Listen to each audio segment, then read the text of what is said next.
What we've been looking at is a trip to the moon. It's an illustration from a book by Jules Verne written in the last century, long before such a voyage through space was even conceived of as possible.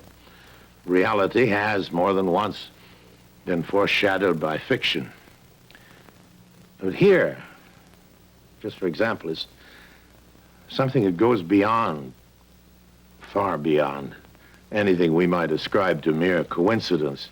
In 1898, a little-known author named Morgan Robertson wrote this remarkable piece of fiction about a luxurious ocean liner, larger than any ship existing in its time, filled with wealthy passengers and a rich cargo. And on its maiden voyage, this ship, labeled unsinkable, struck an iceberg one starry April night and sank in the cold waters of the North Atlantic. Now, 14 years after this book was published, a British shipping company, the White Star Line, built a vessel of almost exactly the same dimensions as those imagined by Robertson in his novel. It, too, boasted a list of wealthy and famous passengers and made the audacious claim of being unsinkable. And one starry night in the North Atlantic, one April night, April 14th, 1912, it struck a giant iceberg and vanished beneath the seas. Now, the similarities of size, speed, and fate are truly incredible. But the most startling parallel of all, Robertson named his fictional ship the Titan. Its real-life counterpart, as we all know, was the Titanic.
Dead ahead, sir.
When the Titanic went down, nations around the world were stunned. It became known as the worst maritime disaster in history. Millions of people lost confidence in technological progress. No other modern event has inspired such a steady and overwhelming flow of books and novels and poems and songs and movies, lost in the depths of a dark and frozen sea. It's captivated the public imagination for decades, and now has inspired a daring team of scientists and explorers to launch an unprecedented expedition of historical discovery. At the renowned Explorers Club in New York City, this incredible expedition, more than 5 years in the planning, receives best wishes and words of wisdom from famed radio commentator Lowell Thomas. And of course, I told about the sinking of the Titanic, which was one of the major naval disasters of all time.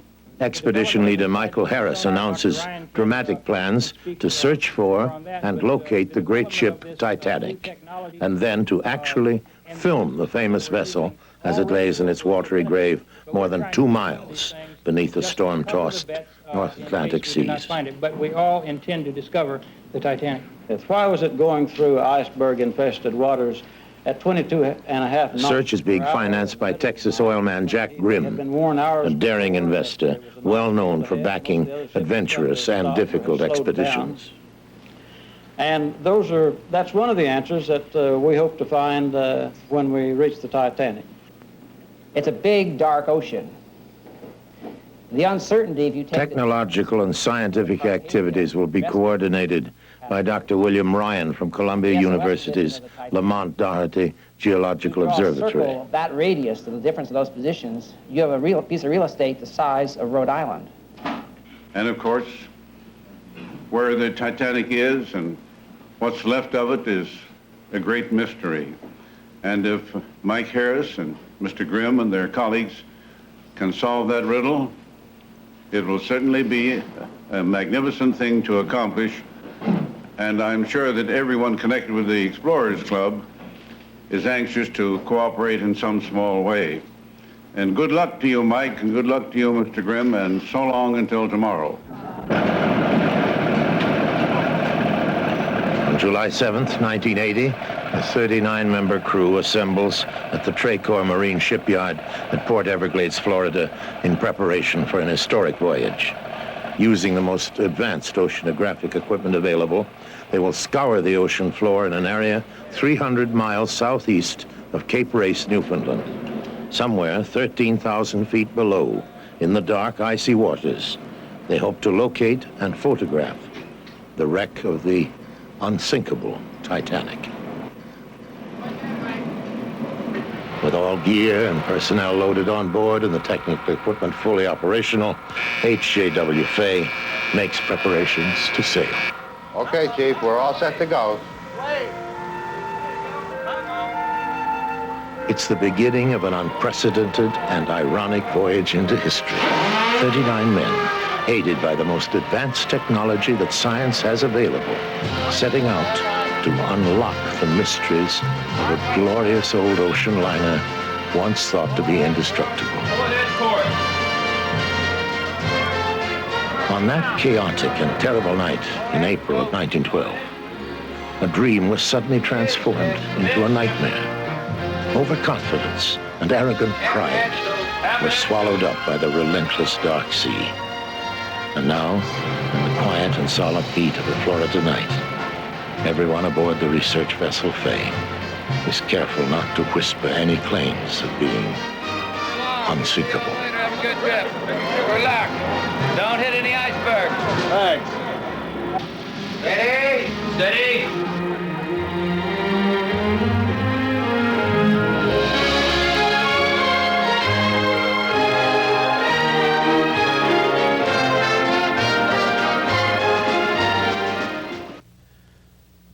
The research vessel Fay departed Bermuda on July 26 and set course for the North Atlantic, according to the coordinates given by the Titanic's last SOS. The luxury liner was sinking somewhere in this area, more than 300 miles south of Newfoundland and east of Nova Scotia. Now, it'll take nearly 3.5 days to reach the site. Time for each person to reflect on the great adventure ahead. We've got 890 miles to go, and the course is 052, and we're going to have a nice, smooth ride to get there. No waves or anything, right? Just as smooth as can perfect be. weather. We don't go to sea on this ship in anything except good weather. We ought to get there Wednesday morning, I think, right? 6, 8 o'clock in the morning. Let's go get her. Very good, sir. We're gonna find the Titanic in her cold and lonely grave. Yes, we'll find the Titanic with the cowards and the brave. We've all been told the story of the tragedy and glory of that great ship Titanic at the bottom of the sea.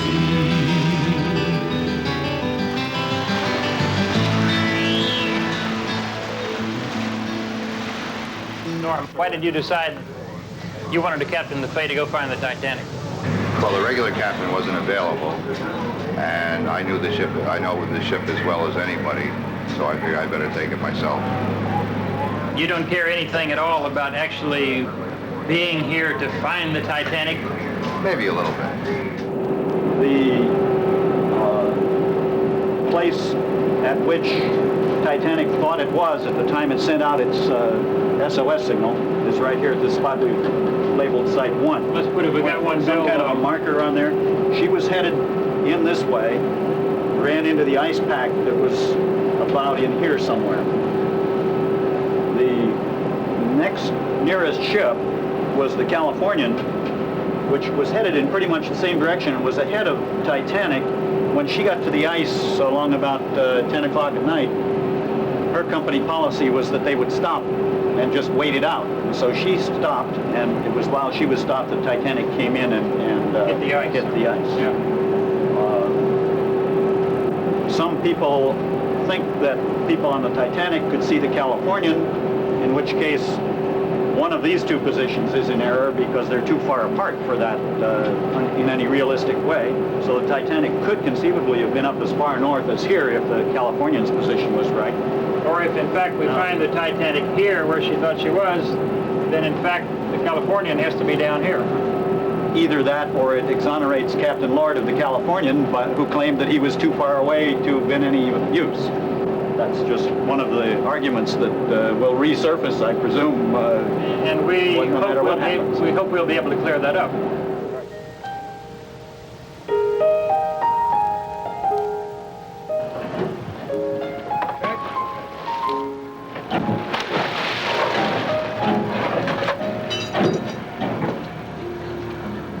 Approaching the site historically considered to be the location of the Titanic's last coordinates, the researchers launch a series of 3 transponders.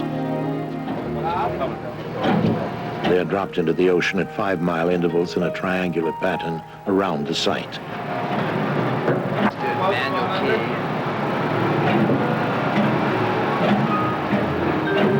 Once in position on the ocean floor, the transponders will serve as constant reference points for the search operation, as signals are sent out from the ship at regular intervals and then bounce back. This will allow the scientists to pinpoint precise locations of objects thought to be the Titanic. Lower this slowly. Lower this slowly.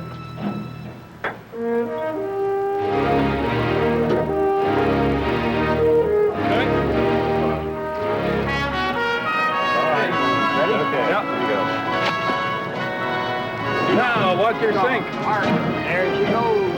Let's hope this is not another disaster at sea.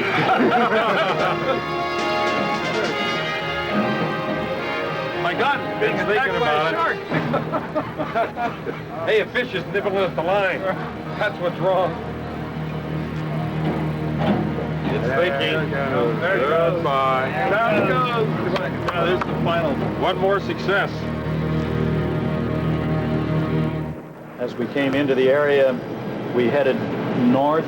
The terrain was fairly smooth, and then we came across the sharp canyon that marks the southern part of the area, and continued to steam north. You can see that the topography is somewhat rough, and at this point we began launching a transponder. You can see the signal calling the transponder is this mark along in here. The transponder is now on its way down, and we'll have our first really fixed reference point in the area based on that transponder.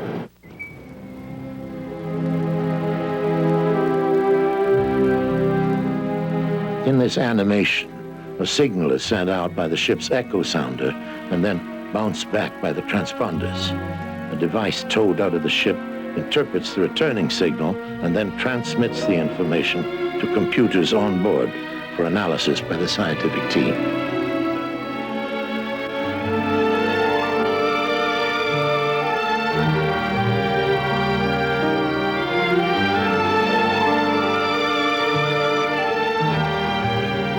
Next, the crew launches the repaired bluefish. A large yellow fin has been attached to the top with a magnetometer secured to the center. This device will measure fluctuations in the Earth's magnetic field and pinpoint any unusual large metallic objects. Bridge, this is the lab. Will you come right to course 245? Roger that. Come right to 245. Give me port ahead 150 RPM, 150 RPM. Port engine ahead 150 RPM. You can see side scan signal all the way out, right out to 4 seconds on the port side and starboard side. And this is the sub-bottom 4.5 kilohertz that looks down. And this little blip right in here is the bottom. And Bob's been flying just a little under half a second. Initial data indicates that the ocean bottom is hard. And, That's good news for the research team. There had been a worry that the Titanic might be covered by thick silt or buried in deep mud. So there appears to be no penetration. If we were in a place where the bottom was as soft and soupy as we've been led to believe, we ought to see more penetration than that. So you think it's a nice hard bottom? Yeah. The Titanic should be sitting on the bottom and not sunk down in silt and mud and that sort of thing. Yeah, acoustically it's a hard bottom.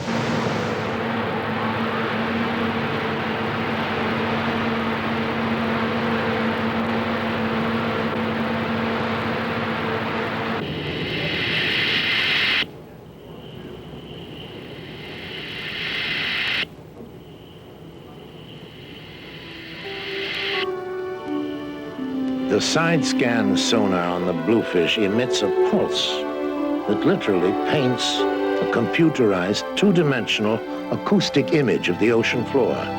Coupled with the magnetic profiles created by the magnetometer readings, the images can easily detect the outlines of an object as large as the Titanic's sunken hull, and even reveal details of the superstructure.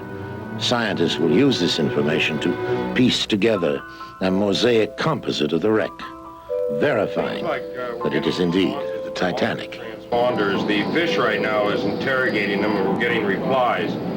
We've passed this one a while back. In fact, we just have passed this. The ship is located here. In about another half hour, at about 8:30, we should be passing the historical site of the Titanic with the fish. And in fact, we will cover the actual location of where it may have gone down during that time. That might be pretty exciting. Yep. And then the plan will be, of course, if we don't find it, then we'll go on up here another 3 miles, turn back and make a heading and come back and cover it on another time, right? We'll cover it another time. We'll overlap our beams each time so we make sure that we're not missing any particular part. Okay, Mike, I tried to approach the problem using a very elementary... In reviewing the side scan sonar data, Dr. Ellen Herron discovers what she considers to be an object of high probability. Has a size and shape that definitely warrants further investigation.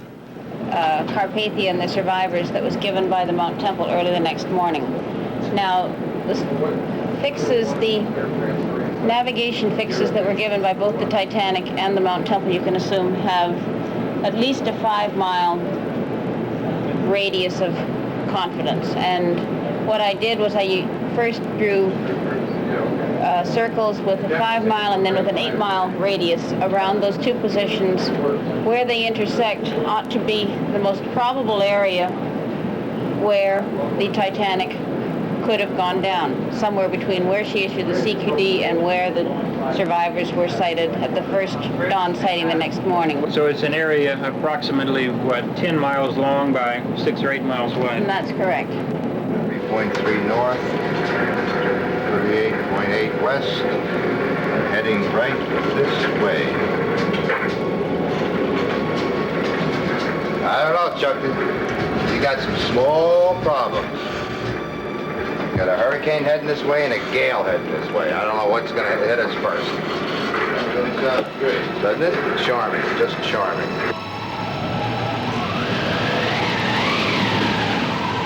Generally a southward flow for these subsidiary canyons, but in the center of the area and in one of the very high probability areas for the actual Titanic location, there was a feature that seemed to be more east-west trending than any other feature, and it just didn't seem to fit in with what we understood was the geology of the area.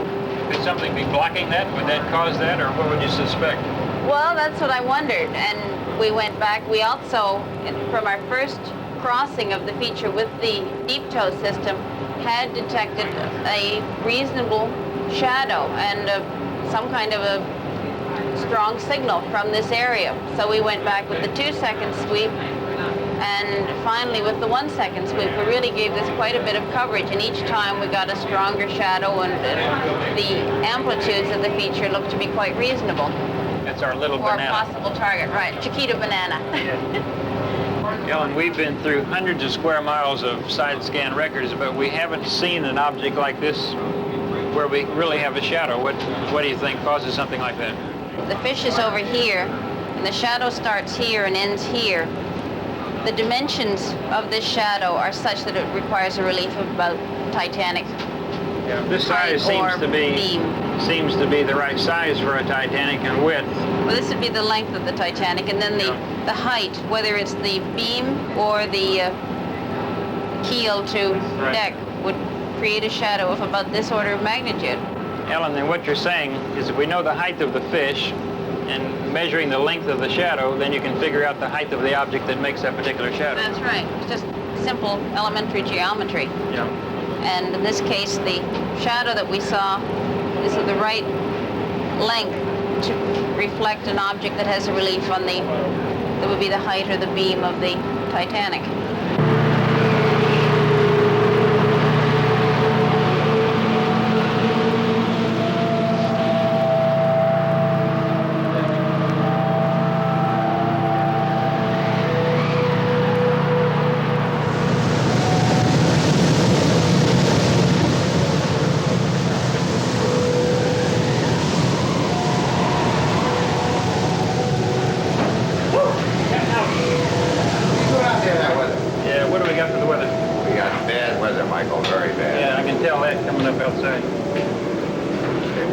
Two problems. One is a gale center coming north of us that we've been experiencing for the last couple of days. Two systems. This is the third one in about a week. Unfortunately, this is going to pass about 120 miles closer than the last two. Thought we were supposed to have good weather today. We should have had a break today. Yeah. This gale center is... What's the barometer doing? She's dropping now, so it's getting closer. Yeah. What good news have you got? The hurricane's not here yet. That's the good news. Hurricane? Hurricane, yes, sir. Hurricane. Unfortunately, Hurricane Bonnie is located down here, and she's heading north-northwest to pass close to us. It will be here in this area about 2.5 days. 2.5 days, huh? Yeah. Bill, we're in big trouble. Well, what's the effect of this linking up with this weather pattern over here? Okay. What's it going to do to us as from now? What's happening now, the hurricane has absolutely no effect on us whatsoever. Yeah. The gale coming north of us will leave us in the wake of the gale about 48 hours of nasty weather, at which time the hurricane will pick up where he left off. And I can see a week. So we're whacked out here for a week. I'd say so, yeah. I got to get the camera package in. Tell Spees right away to get the damn side scan up, and let's get the camera down, see what we got.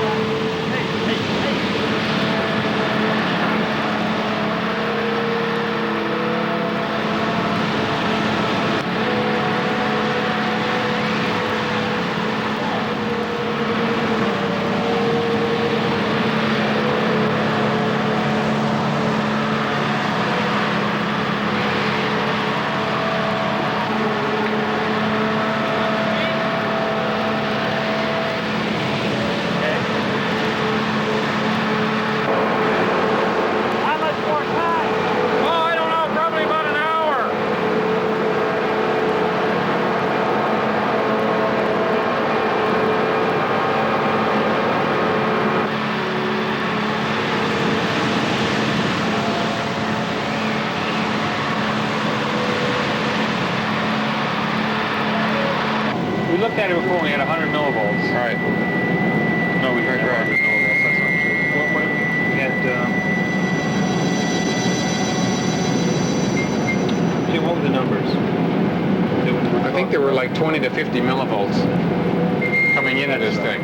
That's right. And that's what we could see here, because it's full gain on this thing. We were able to get, a division or two. Right.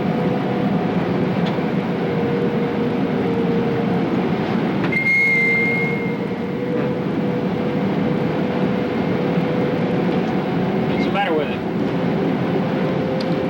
Look, just low signal level. Very low signal level. The same signal we had. It appears that we have something operational by the sound of it. Yeah. But the signal is a factor of 100 or 500 lower than it was the last time we played this game. Something with the heat of the bottom? Not likely. I think all of a sudden you hear a snap and a crackle and nothing. Yeah, everything's behaving very well. But it's usable like this. It's just a little mysterious. So if we pass over some metal, it'll still register, or what? I don't think we've gotten to that stage yet. But we'll have a computer program in 45 minutes that'll plot the thing, and then we'll be able to see. Okay.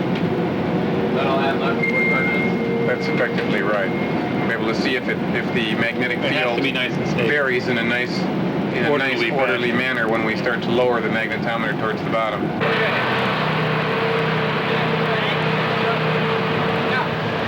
The jerry-rigged magnetometer is placed in a silver pressurized container. To give the lightweight device enough stability, it's encased in a large metal weight appropriately dubbed the Yellow Pig. Hopefully this added bulk will allow the makeshift instrument to safely ride out the savage currents below. Now, let the strain go.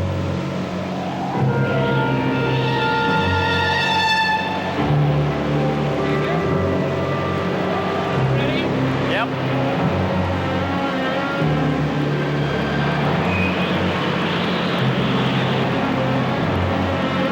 Let it stop rolling for a minute here. Down on the main.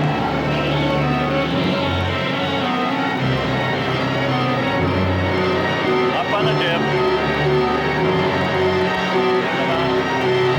Level right there. Hold it. Okay. Ready, John? Ready? Okay.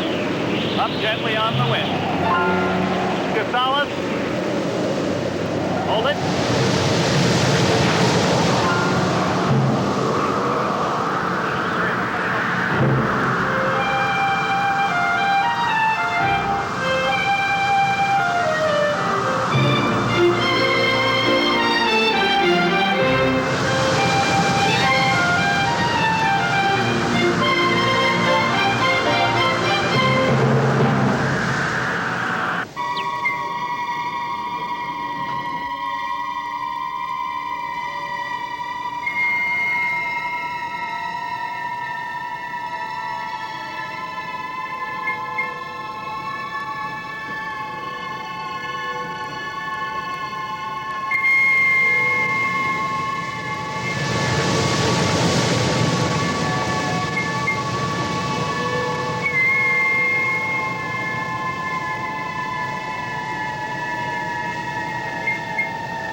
The search goes on, while the exhausted crew maintains a desperate night vigil.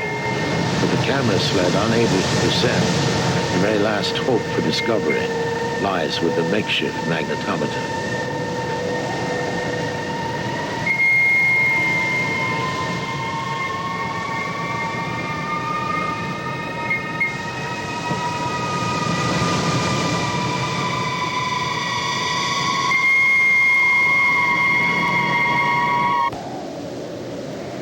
Suddenly, the magnetometer signal fails. The final chance for success is gone.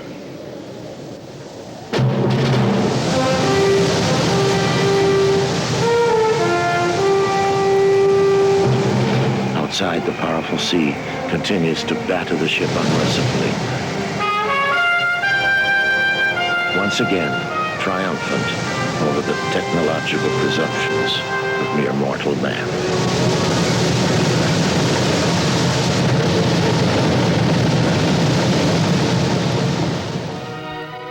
Titanic, an engineering masterpiece. In her time, she represented the sum of man's technological genius. Now, at the bottom of a dark, forbidding sea, she is tenaciously protected by the very force that put her there. Engulfed in a haze of mystery and speculation, she resides seductively just beyond our grasp. But that's soon to change. Let's examine the accomplishments of Titanic 1980. When cross-checking detailed contour charts, Dr. Ellen Herron discovered an unusual target. That target was located here. The revolutionary side-scan sonar developed by James Corsalis revealed a target with the same basic proportions as the Titanic, also at this location. Now, according to established fact, the Titanic struck an iceberg here and drifted to the northeast, putting the historical site of the sinking here, the very same spot. So all the evidence seems to point to this specific area as the precise location of the unsinkable Titanic. Well, armed this time with the certainty of exact coordinates and the versatile capabilities of the deep submersible Illuminaut, the expedition team will return to the North Atlantic in the summer of 1981. And there, the intrepid adventurers will descend to the ocean floor and finally touch the incredible Titanic.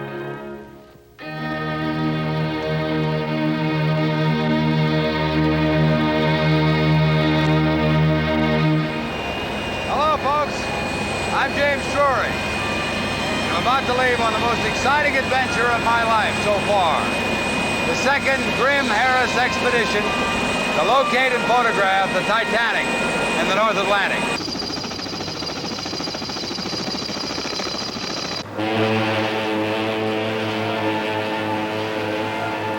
We sailed June 28th from Massachusetts aboard the Texas A&M research vessel, the Gyre. There were 37 people aboard, 31 in the scientific party, including our film unit, and 6 in the ship's crew. Everything looks routine, but nothing ever is on a modern ocean research vessel. The most valuable and precious thing is time. The Gyre had come into port to change the wire, the coaxial cable 25,000 feet long, that is our lifeline of discovery from the ship to our underwater detection devices and our video camera vehicle. The scientific team already aboard would be engaged in the search for the Titanic, but first we had to hitchhike with them while they completed one segment of the ongoing Hebel project, which is a worldwide search for deep ocean bottom free from current and sediment drift. The second red dot is the Hebel site, located here, and the third is the Titanic location. The time was well spent for those of us who had not been involved in undersea exploration before. And all of us had our chance to fly the deep tow vehicle at 10 to 12,000 foot depths and take still pictures of the ocean bottom. I remember the first time I saw the Gyre. She was in dry dock in Houston for repairs. With her screws and rudder 10 feet off the floor, she was about as unglamorous a ship as I'd ever seen. 180 feet of ugly brute strength. I fell in love with her right off. This is a very special trip with some very special people. It's not your average Staten Island ferry boat ride. You can see it in the brightness and the quickness of everyone aboard. They know that they have the best chance yet of solving the mystery of the Titanic. And they are at play in the fields of the Lord with the best set of electric trains anybody ever had. You'll meet all of those aboard to go along, but I need to say a word about some of them. To begin with, this is a very young group. Youth is not a time of life, it's a state of mind. Youth means a temperamental predominance of courage over timidity, of the appetite for adventure over the love of ease. Nobody grows old by merely living a number of years. We grow old when we have more old memories than young dreams.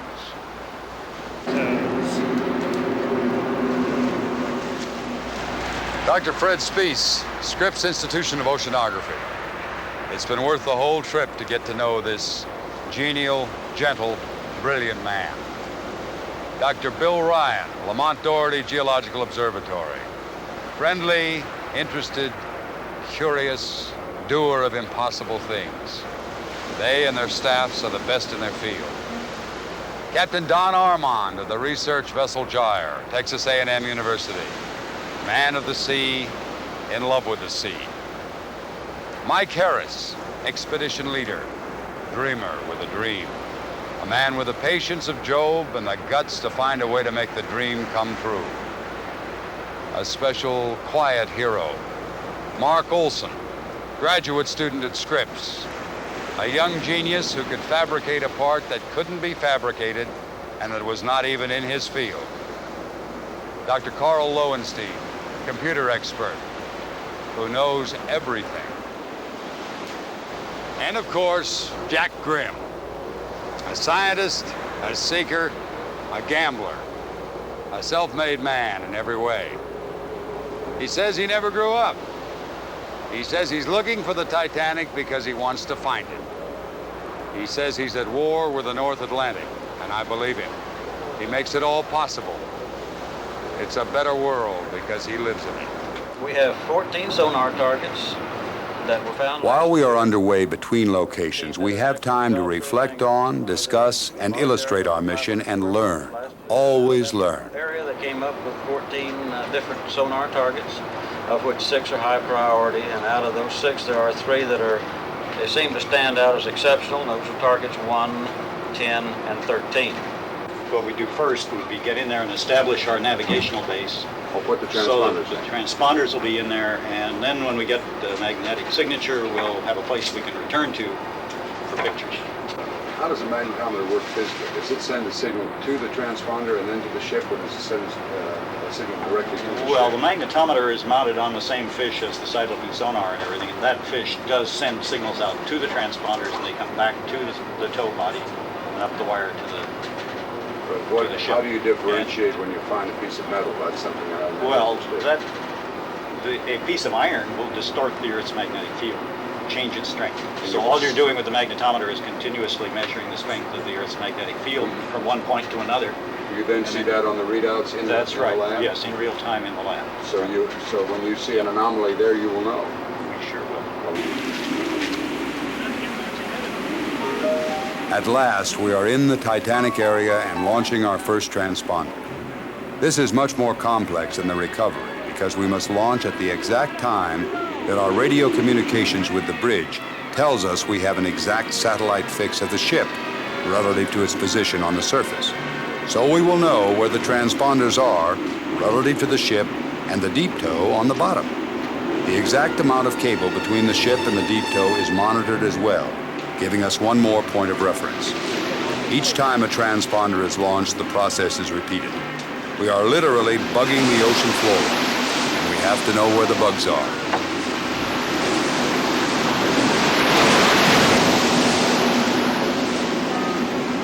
Okay, you guys, they cannot verify. Is on either side once you get past the impression of the canyon wall. Both places. Very flat from there on out. Yeah, we just went over, we were going over really that first target, number 6, which wasn't a very high priority. And the magnetometer didn't show anything, so... There was no magnetic anomalies. This one doesn't look like it's a Titanic. That's right, and the fish flew within a few hundred feet of it, so it appears to eliminate it as far as it being a metallic object or the hull of a vessel. Yeah, but number 13, that's the one we're looking at next. Number 13 is coming up next in a couple of hours. 13. right now. Yeah, it's a sonar target that we had from last summer, and this is really one of our number 1 priority targets, and that's it right there. These would be shadows, right, Mike? Yeah, that should represent, if this is the Titanic, that black mark should represent the Titanic, and this shadow is supposedly the outline of that particular object. So what's the scale here on this on this particular thing we're looking at? Well, this is roughly 900 feet long, and the Titanic was 882. So it's pretty close, and it shows a relief, I think, of 100 and some feet. It's about 400 feet per square here, something Yeah. like that. Yeah, I guess so. So we're chugging along down this canyon, and for the next 5 or 10 minutes, we're going to be by this with the magnetometer. And it should show up over there on a scale if there's any metal associated with this particular target. It's a vast difference from last year, I guess, when you didn't know whether it was metal or not. Yeah, we didn't have a magnetometer yet. We have just passed target 13, one of our top priority targets, and there has been no change in the Earth's magnetic field. 13 is a dry hole, so we're heading up the line. We're mainly in the vicinity of a canyon on the ocean floor, 15 miles long and 2 miles wide, that the scientists named Titanic Canyon. Since we can't take pictures of the bottom and operate the magnetometer at the same time, the decision is made to take pictures in hopes of finding some debris. The days race by, and it feels like sitting in traffic in a New York taxi with the meter running.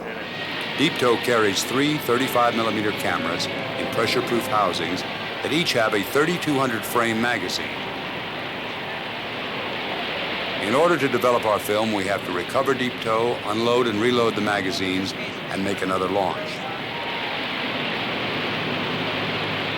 We are using a special fast film designed by Kodak for use in limited light, and it is custom packed for the underwater cameras. What do we got? Well, this appears to be a possible fossilized vertebrate. You see the little vertebrae sticking out back here. Then there's also, someone suggested this might be a skull here. It's certainly something circular. It may be an eye socket. This one is a very interesting photograph. As we examine the prints, one thing becomes clear, if it wasn't clear already. The technology of Deep Tow is great. We can photograph the Titanic in minute detail once we find it. We are hoping for man-made objects, but find very few. A bucket, a pulley with a hook, a few fish. Over 3,000 merchant ships were sunk in the North Atlantic during World War II by submarines, and we found very little evidence of anything. The ocean is so vast, and we have so little time. Mark Olson and Anita Brosius are putting the final touches on the pressure-proof housings for the color video camera and recorder. Color video has been taken at much greater depths through the porthole of a bathysphere. But as far as we know, no one has ever used color video in an unmanned vehicle at 12,000 feet before, traveling at 6 feet off the bottom. It will prove to be the most exciting venture of the entire expedition. We are launching the video camera sled for its first, last, and only run of the trip. This particular configuration has never been used before, and Dr. Bill Ryan looks on as anxiously as any expectant father in a hospital waiting room. The plan is to make a run from the position where the lifeboats were recovered, north to the CQD or last SOS position of the Titanic, using a constantly shining light as opposed to the strobe light on the Deep Tow. These lights, like a set of truck headlights, are encased in pressure-proof housings along with their batteries and will give better illumination than we have had so far.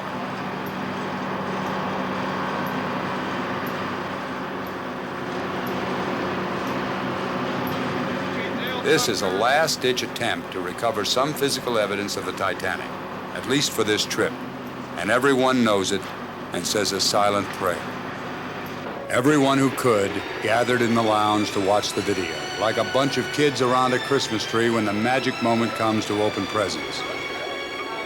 What we were seeing was greeted with great enthusiasm, even though the first few frames were nothing but flat bottom and a few fish and rocks. Look at that!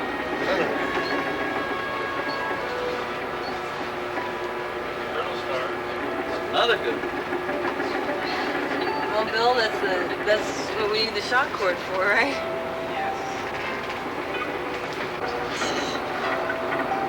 I'm really impressed with the way Bill this. Oh, look! That was something moved out. Yeah. What was that? Was dust. No, it didn't hit the bottom. Something stirred up. That's something stirred up and split. Yeah. Right. Yeah, that's what it was.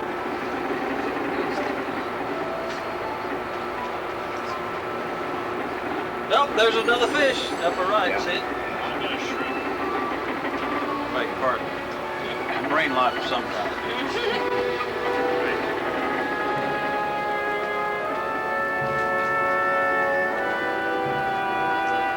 It's a nice shot there, isn't it?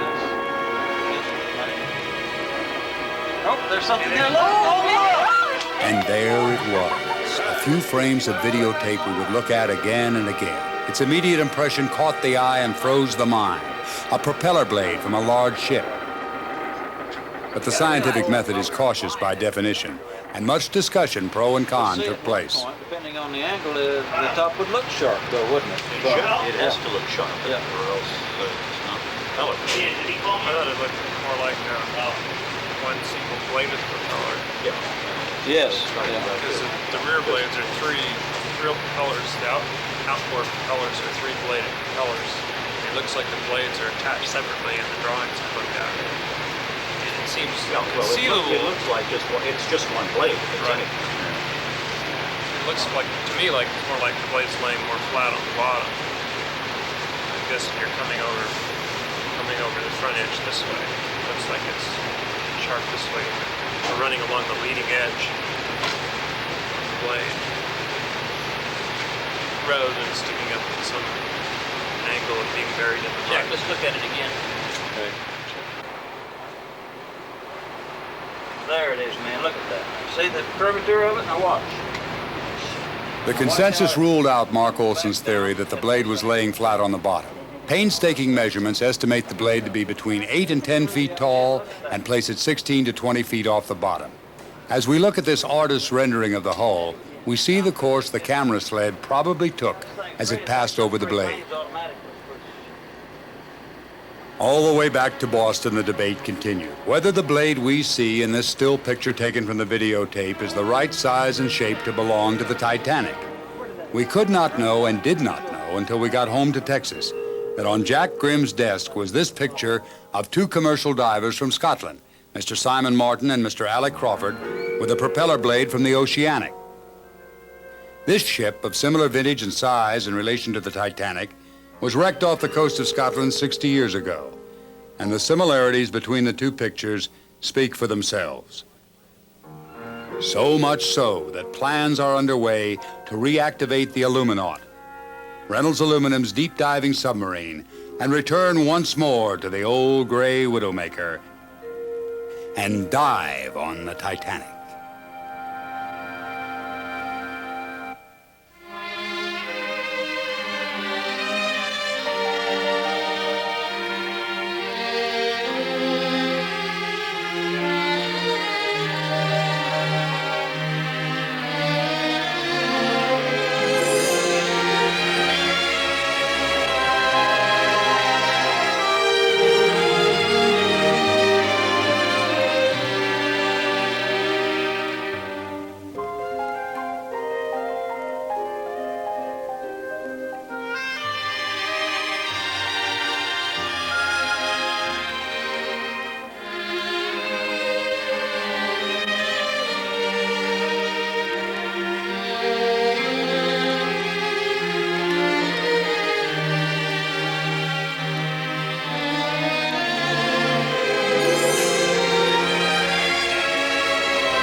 It's a story that's fascinated generation after generation, from her ambitious beginnings in an Irish shipyard to the rivet-popping rendezvous with a steel-splitting iceberg.